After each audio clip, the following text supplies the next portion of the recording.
चुनाव पर क्यों अटक गया फैसला? राजनीतिक पार्टियों की तैयारी पूरी, फिर भी चुनाव में देरी। आरक्षण को लेकर यूपी में सियासत तेज। उत्तर प्रदेश में निकाय चुनाव में हो रही देरी पर सियासत अपने चरम पर है। शहर की संघर्ष की चुनावी सत्ता से पहले विपक्ष और सत्ता पक्ष आमने सामने हैं, क्योंकि उम्मीद की जा रही थी कि दिसंबर के शुरुआती दौर में ही निकाय चुनाव की तारीखों का ऐलान हो जाएगा। बीते 5 दिसंबर को आरक्षण की फाइनल सूची भी जारी कर दी गई थी, लेकिन फिर निकाय चुनाव का मुद्दा ओबीसी आरक्षण के मसले पर कानूनी दांवपेच में उलझकर रह गया, जिस पर अब आरोप प्रत्यारोप की बिसातें बिछनी शुरू हो चुकी है। सत्ताधारी भारतीय जनता पार्टी सपा पर जुबानी हमले साध रही है, तो सपा भी पीछे नहीं है। वो चुनाव में देरी का आरोप भाजपा पर लगा रही है। आपसे ज़्यादा समझदार कोई नहीं होगा हमारे पत्रकार साथियों। जो चुनाव से भाग रहे हैं वही चुनाव नहीं चाहते हैं। मैनपुरी की हार के बाद अभी उभरे नहीं है भारतीय जनता पार्टी के लोग। मैनपुरी में जिस तरीके से दबाव बनाया था, दोनों जिले की पुलिस, आसपास के जिलों की पुलिस और न जाने कितने अधिकारी प्राइवेट ड्रेस में बूथ मैनेजमेंट देख रहे थे, उसके बावजूद भी मैनपुरी की जनता ने उन्हें हराया। उस हार से अभी तक उभर नहीं पाए हैं और नगर निगमों में इन्होंने कोई काम नहीं किया।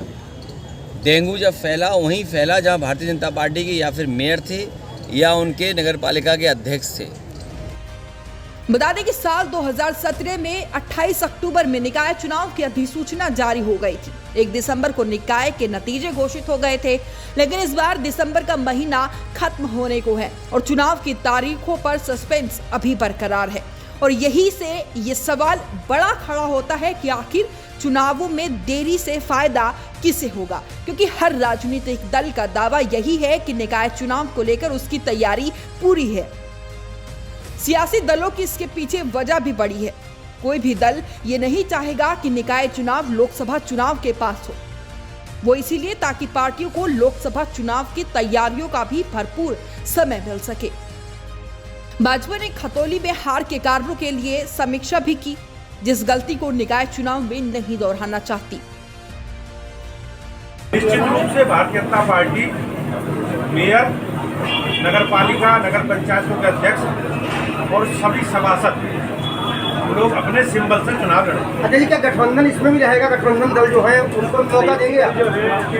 अब सहयोगी दलों का विषय, उनसे बातचीत करके और सहमति बनाने का प्रयास उनके करेंगे। अब ये केंद्र का विषय भी है, एक बार बातचीत करके उसका रास्ता निकालेंगे। खतौली और मैनपुरी उपचुनाव को लेकर समीक्षा भी बैठक में फिर हम जैसे नीचे बैठ के करेंगे ये संगठन के क्रम में, उसमें बहुत बारीकी तरीके से हम लोग समीक्षा करेंगे। जो कारण रहे हैं, जो परिणाम हमारे अनुकूल नहीं आए हैं, तो रिपोर्ट के आधार पर अपनी आगे की रणनीति बनाएंगे।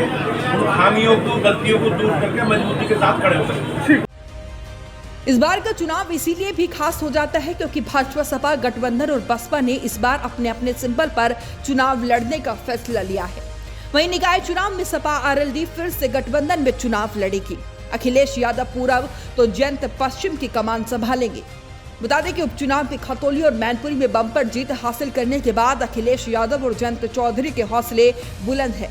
दोनों पार्टी मिलकर चुनाव लड़ेगी। इसी के साथ ही कांग्रेस भी निकाय चुनाव के लिए हुंकार भर चुकी है और जो बसपा उपचुनाव में शांत रही, अब वो निकाय में खेल करने के मूड में है, क्योंकि बसपा ने हाल ही में ओबीसी वर्ग से आने वाले विश्वनाथ पांडे को प्रदेशाध्यक्ष के रूप में चुना, जबकि मुस्लिम मोर्चे पर गुड्डू जमाली और इमरान मसूद जैसे सिपाहियों को तैनात कर दिया। फिलहाल राजनीतिक दलों की जीत के दावे अपनी जगह है, पर सवाल तो इससे आगे का है कि 27 दिसंबर को हाईकोर्ट की स्पेशल बेंच क्या फैसला सुनाती है, जिसके बाद राजनीतिक दल अपने पत्ते खोलने शुरू करेंगे। Bureau report, news 80 desk. Facebook और यूट्यूब के बाद अब आपका पसंदीदा चैनल न्यूज़ 80 डेली हंट पर भी फॉलो करें।